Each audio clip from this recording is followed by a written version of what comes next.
Right, good afternoon folks, and welcome along to penguin feeding time. As you can see, the group know exactly what the time is, so they have all gathered down rather impatiently by the gate. What we're actually going to do today is get the penguins having a swim to start off with. So we're going to make our way up to the side of the pool, get the penguins having a swim, then we'll come down and do some hand feeding. And whilst we're up at the side of the pool, just two things to be aware of. A, there are some seagulls hanging around, so they are going to try and steal some food, but also that the penguins splash. So if you don't want to get too wet, maybe leave a little gap between yourself and the side of the pool. And Ria's helping me feed the penguins today, so she'll be doing the hard work. I've just got the easy job of telling you about penguins and introducing you to our group. But I say we'll head up to the pool to start off with, folks. Right, get some moving around, otherwise it's quite lazy, so we'll get them hopefully both of which are far away from people.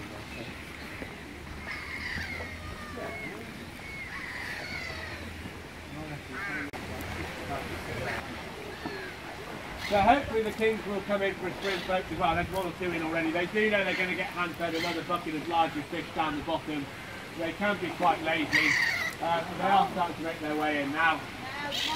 And so the first thing I can tell you all about penguins is that there are 17 different types of penguin alive today, and all 17 types are found only in the southern hemisphere. So that's anywhere from the equator down to the South Pole. And we don't get penguins in the northern hemisphere because we've already got black and white fish-eating birds, you can pop into guinea mocks. But we've also got in the northern hemisphere polar bears, arctic foxes and arctic wolves, which would make mincemeat of a big fat bird that can't fly. So they're only south of the equator. They don't necessarily live where it's cold only. You can find them in the wild around Australia, around New Zealand, parts of Africa, South America and on the equator as well. And most penguins alive today are the size of our Humboldt penguins in front of us right now. So around about 1.5 foot tall and weighing about 3 to 5 kilos. When it comes to breeding, Humboldt penguins pair for life. They nest underground to keep their eggs out of the sun, and mum will lay 2 eggs which are incubated for about 38 days by both parents.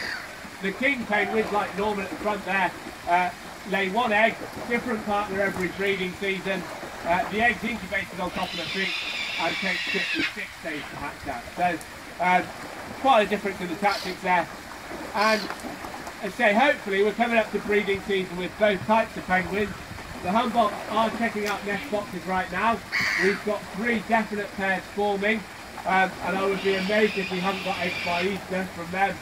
The king penguins are starting to call to each other, which is the time they're thinking about breeding. You will see we've got 1 really big fat looking king penguin as well. That's Frank coming into breeding condition. So hopefully in the next month or 2 they'll be laying eggs. And if we're going to breed our penguins, it's very important that we know who's who in the group. Because obviously we don't want related penguins pairing up with each other. All of our penguins here are adopted, so people like to know who their penguin is as well. And if anyone's on medication, we need to medicate the right bird. So with the Humboldt penguins, the best way to recognise them, which doesn't work at 2:30 unfortunately, is to look at those markings of black spots that they have on their tummies, because they all have different markings, but they don't sit still in the pool long enough to recognise all 17. So you'll see that most of our Humboldts have got coloured armbands, and the idea there is that no 2 penguins have the same colour armband on. There are 4 that aren't tagged right now, where they've been fighting over girls, boys and nest sites. They have written a few tags off this week. So we've got Ron's our biggest one. He's big, fat, got a huge double chin, and he's got a little white stripe on his chin which no one else has got. Neville has lost every fight this week to Ron, so he looks a little bit battle-scarred around his face.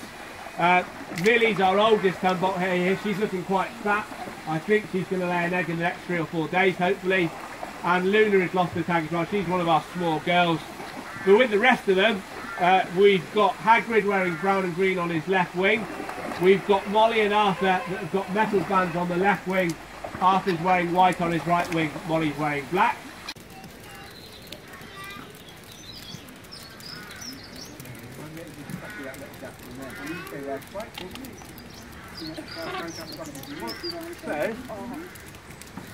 So just to feed them, I'll stick that bucket just there. It's just a nice firm grip near the head of the fish. So the fat one's going to eat loads of stuff. Just hold up above them.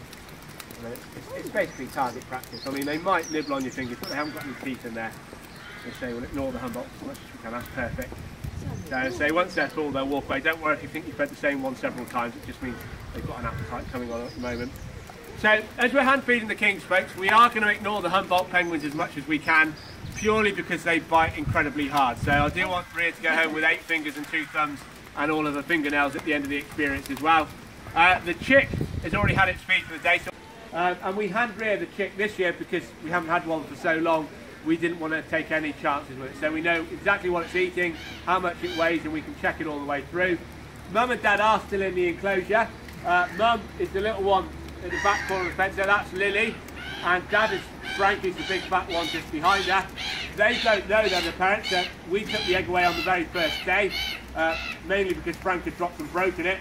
We were able to super glue it back together. And we've incubated in hand rear since day one, so they don't know they're the parents. You do see them hanging around a lot, that's just a coincidence. But let's say that one was 56 days in the incubator. It hatched on the 29th of September, weighing 204 grams.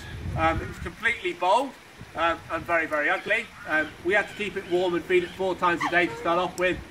It grew very, very quickly. So within a week, it was already about twice its weight when it hatched. Within a month, it was too big for the incubator. And within 2 months, it was out here at about 1.5 kilos. So it grew very, very quickly. There are pictures of it at a week old on the board just there. And we have pictures of various different king penguins in the picture frame over there as well. So I reckon hopefully another month or so, and it should be mainly black and white. And once it's black and white, we can mix it in with the adult.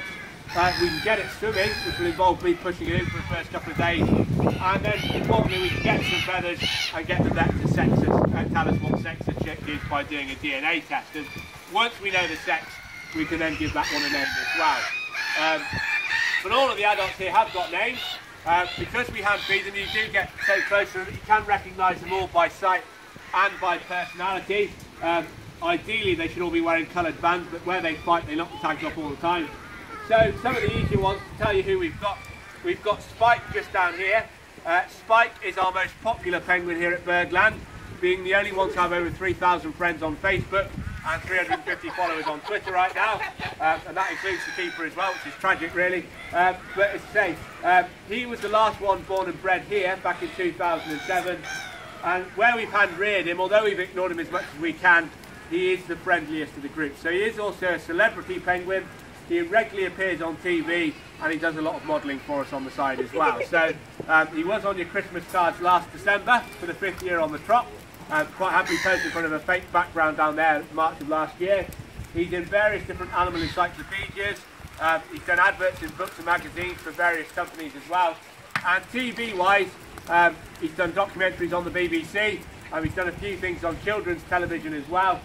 He's done a documentary with Michaela Strachan. But the highlight of his TV career came 2 years ago when he had the privilege of working with Sir David Attenborough as well. So, and he did spend most of that time trying to sit on Sir David's lap. So he does know the superstars as well. We then have Ollie. This is Ollie just down here. Ollie is the nasty one of the group. He's the main reason why I've got Rhea in the pen right now. They can all give you quite a peck when they're in a bad mood. He's always in a bad mood. Don't know why. Really bad tempered all the time. So the best way to recognise him, no one stands too close to him, because he has sent several of these penguins to the vets for stitches in the past, and sent me to the doctors pretty rapidly 3 times at least as well.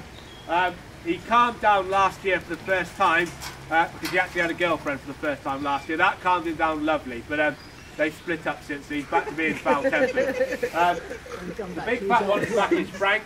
So Frank's coming into breeding condition at the moment, so they fatten up, grow their new feathers, then start to try and breed. So he's fattening up, ready for that.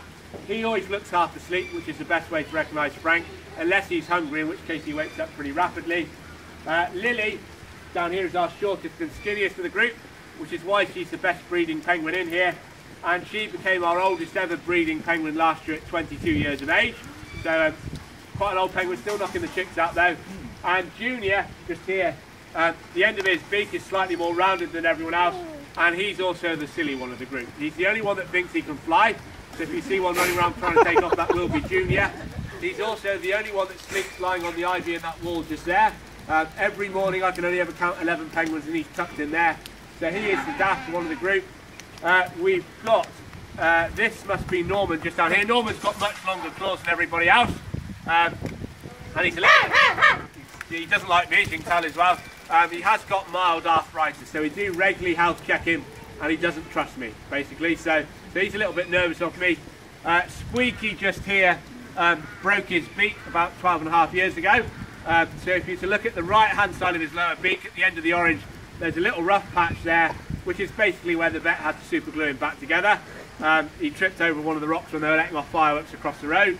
The fireworks display has been moved since then. We've got Sid just down here. Sid's our youngest girl. She's looking quite dirty. She's been lying in some mud. She's got a little smudge of black in the yellow part of her chest, which is a birthmark in her feathers. And on the corner is Bob.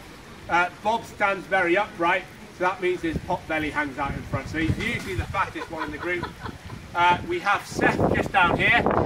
Seth is the most famous member of the group, having appeared in the blockbuster movie Batman Returns in 1992, where he was one of Danny DeVito's evil penguin army. You will see him trying to blow up Gotham City with a rocket launcher at one point, and allegedly he had his own dressing room bigger than Michelle Pfeiffer on set as well. And then the last one of the group is our old lady. So that's Missy down at the bottom. She is looking older, unfortunately. Now, she's been blind in her left eye for about 10 years. We think her eyesight's going slowly in her right eye now as well. So she is at least 38 years of age.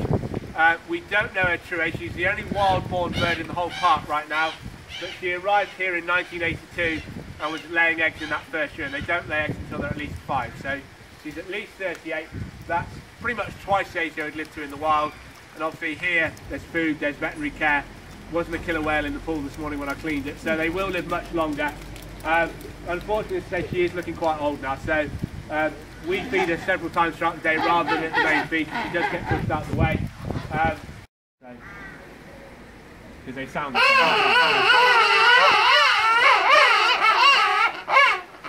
you can hear how loud they are. Imagine in the wild there might be 500,000 of them all shouting at the same time, so certainly make a racket, but it's brilliant. So hopefully all this spawning, as I say, is early stages of something like breeding season. Quite excited about more than that. So Norman hasn't bred for a while. Has bred in the last few years, so they are proven breeders. Not together, they've never bred together, but they have bred with other birds. So if they breed, it would just be a nice another little mixture in the bloodline. That's something we have to watch quite closely now as well. When we're having a small group, we have to make sure related penguins don't help. Not